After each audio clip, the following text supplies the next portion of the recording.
บ้านปากแบงเมืองปากแบงสำเร็จการจัดงานบุญประเพณีแข่งขันสงเหือประจำปีพศ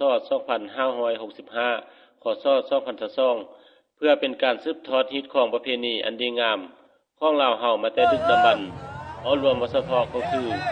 งานบุญประเพณีแข่งขันสงเหือประจำปี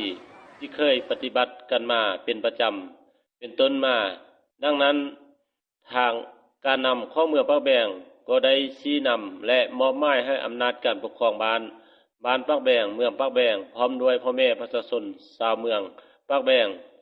สามัคคีพร้อมเพียงเฮียงหน้ากันจัดงานบุญประเพณีช่วงเหือประจำปีพศ2565พศ2022ขึ้นอย่างเป็นทางการในวันที่11กันยายนปี2022นี้อยู่ที่ท่าเรือเมืองโดยการเป็นประธานเปิดพิธีของทานสุขสวรรค์ทิมณีซึ่งกรรมการพักเมืองของเจ้าเมืองปากแบงเป็นเกียรติเข้าร่วมมีบรรดาการนำขั้นแขวงขั้นเมืองอำนาจการปกครองบ้านคณะกรรมการที่เกี่ยวข้องทุกภาคส่วนแขกเชิญจากเมืองออมค้างทีมนักสิพายตลอดฮอดมวลชนเข้าร่วมอย่างล่วงหลายภายในงานแข่งขันสงเหือครั้งนี้มีเหือช่วงเข้าร่วมทั้งหมด6ลำมี9ทีมคือทีมบ้านปากแบงทีมบ้านปากเงยทีมบ้านนอนแจงทีมบ้านเกียงซางทีมบ้านไสชนะทีมบ้านหลวงตงทีมกลุ่มการเมืองทีมกลุ่มเศรษฐกิจและทีมกลุ่มวัฒนธรรมสังคมมีนักสิพายเข้าร่วมทั้งหมด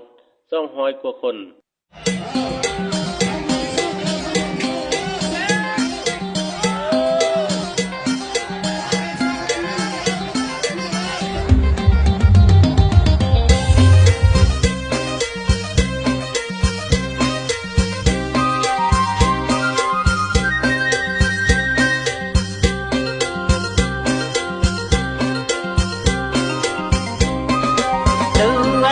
11บุญออกพรรษากลาง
การแข่งขันเห็นว่าทีมชนะเลิศประเภทที่1ได้แก่ทีมบ้านปักเงยได้รับรางวัลขั้นของ1หน่วยขั้นประจำปี1หน่วยเงินสด4ล้านกีบที่2ได้แก่ทีมบ้านนนแจงได้รับรางวัลเงินสด3ล้าน5แสนกีบขั้นประจำปี1หน่วยที่3ทีมบ้านปักแบงได้รับรางวัลเงินสด3ล้านกีบที่4กลุ่มการเมืองได้รับเงินสด2ล้าน5แสนกีบและนอกนี้แม่นได้รับรางวัลสมเสยทีมละ2ล้านกีบพร้อมนี้ภายในงาน